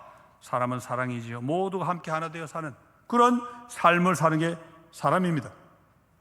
그렇게 사람을 사랑하는 삶이 또 다른 말로는 하나님을 사랑하는 삶, 겸손히 내 하나님과 동행하는 거 아니냐? 그게 바로 하나님과 동행하는, 하나님을 사랑하는 삶이 되지. 그래서 오늘 말씀이 이제 결론으로 주어집니다. 사랑하는 자들아, 하나님이 이같이 우리를 사랑하셨은즉 우리도 서로 사랑하는 것이 마땅하도다. 하나님 형상이 들어있는 거 아시겠지요? 사람이 하나님 형상을 힘을 보여주는 아주 명확한 말씀입니다. 자연인 예수 그리스도를 모르는 사람은 하나님 형상이 될 수가 없습니다. 죄가 들어와 있기 때문에. 오직 그리스도인만이, 예수 그리스도를 구주로 믿는 사람만이 그 형상을 회복할 수 있습니다. 왜요? 하나님이 이같이 우리를 사랑하셨다. 이같이가 뭡니까? 하늘 보좌 버리고 사람 되어 오셔서 십자가에서 죽어주셨다. 아까 보았던 원시복음이죠. 하나님은 사랑이시라. 그래서 우리도 사랑으로 창조하셨다. 근데 죄지어 마귀 편되면서 사랑의 존재, 사람다움 잃어버렸죠.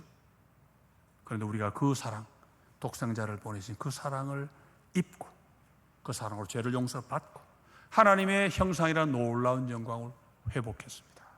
그러니 우리도 서로 사랑하는 게 마땅하다. 당연히 그래야 된다. 왜? 하나님 사랑 회복했으니까. 회복해서 하나가 되어야 한다, 그런 말씀이죠. 결론은 뭡니까? 서로 사랑하는 것이 마땅하다. 왜? 사람이 됐으니까. 하나님 형상 회복했으니까. 오늘 말씀 결론을 딱 한 문장으로 지는 뭔지 아십니까? 사람이 되자. 인간이 되자. 코미디 같죠? 코미디 인간이 되어라. 그 진실이 담겨 있습니다. 우리 모두 사람이 되는 그런 존재가 되어야 되겠습니다.